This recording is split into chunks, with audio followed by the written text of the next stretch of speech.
Un uomo molto ricco e arrogante organizza una festa nella sua villa. Per dimostrare quanto è grande la sua ricchezza, fa mettere nella piscina 20 coccodrilli. Poi nel corso della festa lancia una sfida agli invitati. Regalerò 5 milioni di euro a chi avrà il coraggio di buttarsi in piscina, attraversandola a nuoto. Ma nessuno si offre volontario e l'uomo prosegue. 5 milioni di euro e la mia Maserati. Ancora nessuno. 5 milioni di euro, la mia Maserati e il mio elicottero. Niente. Nessuno ha il coraggio di buttarsi, ma l'uomo continua.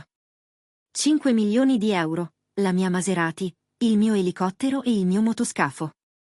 Improvvisamente si sente rumore d'acqua e uno degli invitati, nuotando e lottando contro i coccodrilli, arriva a bordo piscina e riesce a mettersi in salvo.